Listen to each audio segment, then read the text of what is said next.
Erimeyen yeşil zeytin nasıl yapılır tüm püf noktalarıyla anlattığım videom bitmiştir. Abone olmayı, beğenmeyi, yorum yazmayı, bundan sonraki tariflerimden haberdar olmak için lütfen zil tuşuna basınız.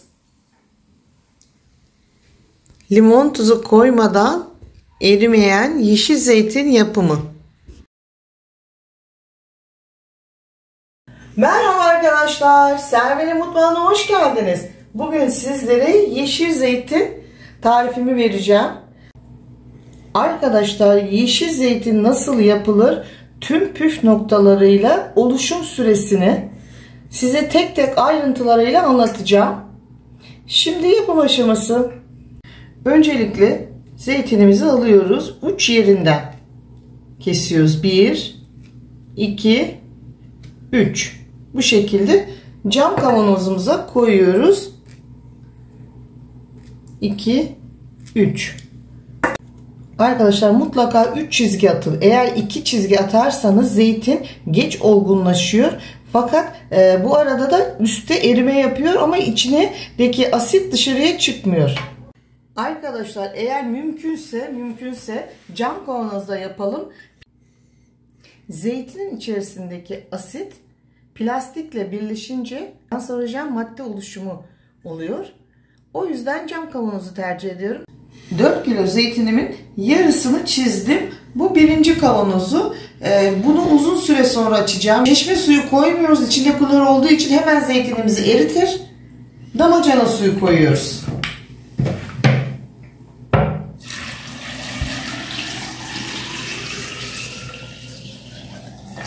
Çizme işlemim bitti. 4 kilo zeytinimin 2 kavanozlarıma koydum. Cam kavanozlarımı, içerilerine damacana suyu koyuyoruz. Çünkü hemen yemeyeceğimiz için. Bunlar detaylarını anlatıyorum sizlere. Yeşil zeytinimize kesinlikle limon tuzu kullanmıyoruz. Şu anda tuz da kullanmıyoruz. Sadece zeytinimizin kendi asit suyunda bekleyecek.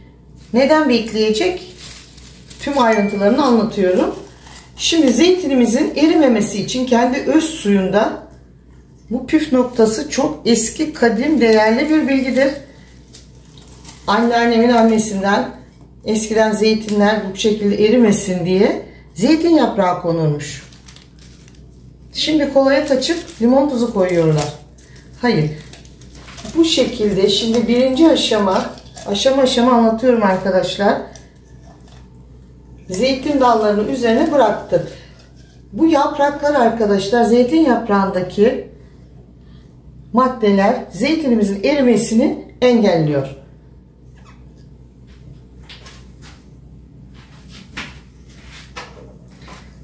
Şimdi bunlar bu şekilde kapağını kapatıyoruz. Arada açıp yüzünüze değil de arkadaşlar şöyle geriye çekilip havasını çıkmasına izin veriyorsunuz. Tekrar kapatıyorsunuz. Bunlar daha sonraki yiyeceğimiz zeytinler olduğu için bunlar bu şekilde kendi öz suyunda bekliyor. Ne zaman yeme ihtiyacınız oldu? Şimdi ikinci aşamayı anlatıyorum. Şimdi arkadaşlar 10 gün önce zeytinimi çizmiştim. Sabah akşam suyunu değiştirdim. Şöyle bir tane yedim. Lokum gibi olmuş. Şimdi artık bunu tatlandıracağız. Ve dayanmasını için ne yapacağız? Limon tuzu kesinlikle yasak. Şöyle 1, 2, 3 yemek kaşığı sirkemizi ilave ettik. Şöyle limonlardan koyuyoruz birkaç parça. Biraz lezzet, biraz koku vermesi için. Daha sonra tuzumuzu ilave ediyoruz. 1, 2 yemek kaşığı tuz. Karıştırıyoruz. Bunu yiyeceğimiz zaman içinden alıyoruz arkadaşlar. Süzüyoruz suyunu. Bu ikinci aşama arkadaşlar anlattığım. Daha sonra ben zeytinyağını seviyorum. Bu şekilde yağlıyoruz ve kahvaltılık zeytinimiz bu şekilde hazır. Bakınız. Dilerseniz size şöyle tabağı da net göstermek için bırakayım. Bakar mısınız arkadaşlar şu güzelliği? Bu şekilde dilediğiniz kadar kavanozdan çıkarıp çizme zeytin arkadaşlar. Ben aynı anda çizme ve Fatma zeytini yaptım. Şimdi 3. aşama Fatma zeytini anlatıyorum. Arkadaşlar şöyle göstereyim size. Bu da ezerek yaptığım zeytin. Bu yalnız 10 gün değil de arkadaşlar, bu 7 günde oluyor. Sabah akşam yine suyunu değiştiriyorum. Bakın bunda damacana suyu kullanmanıza gerek yok. Artık yiyeceğiniz zeytinlerde çeşme suyu kullanabilirsiniz. Fakat uzun süre saklayacağınızda damacana suyu. Çünkü suyun içindeki klorlu su zeytinlerimizin erimesine sebep oluyor. Bunlarda ben normal çeşme suyu kullandım. Bakın ne kadar güzel oldu. Şimdi bunu da saklamamız için içerisine bir tane limonu doğradım, bıraktım. Ona az tuz koyacağım arkadaşlar. 1 yemek kaşığı koyacağım. Sebebi de çünkü önce bunu yiyeceğiz, daha sonra bunu yiyeceğiz. Bunlar bittikten sonra bunları tatlandıracağız. Bunlarda da bir rütbe sırası var arkadaşlar. Çünkü biz limon tuzu kullanmıyoruz. Sağlıklı zeytin yapıyoruz. Şimdi önce tüketecek olduğum zeytinin içerisine sirke koymuyorum. Çünkü gerek yok. Daha sonra 20 gün sonra veya 30 gün sonra yiyeceğim zeytinin içine sirke koydum ki bakteri üremesin. Uzun süre dayansın. Ama buna gerek yok. Bakar mısınız şu güzelliğe? Şimdi ben bir kase sizin için Fatma zeytini de bu şekilde bakınız yağladım.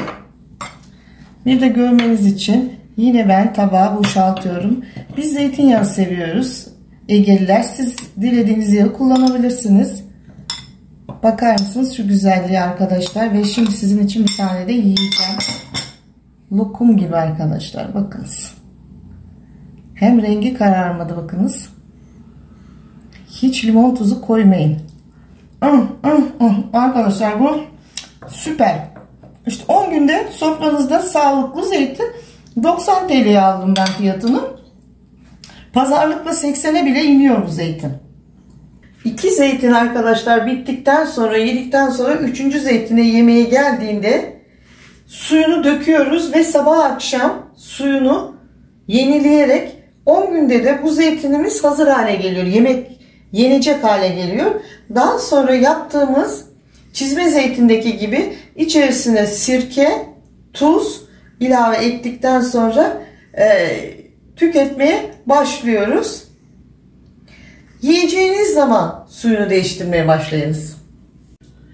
Yeşil zeytinle limon tuzu olmadan sağlıklı zeytin yapımı tarifini sizler için hazırladım arkadaşlar.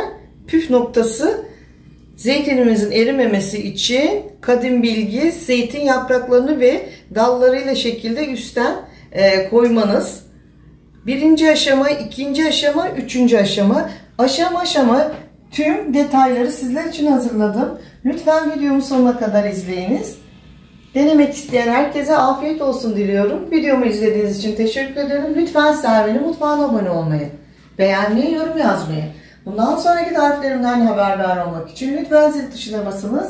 Desteklerinizi bekliyorum. Tüm arkadaşlarınızla paylaşarak destek olabilirsiniz. Hoşça kalın, sağlıklı kalın, mutlu kalın. Lütfen Servin'in mutfağını izlemeye devam edin.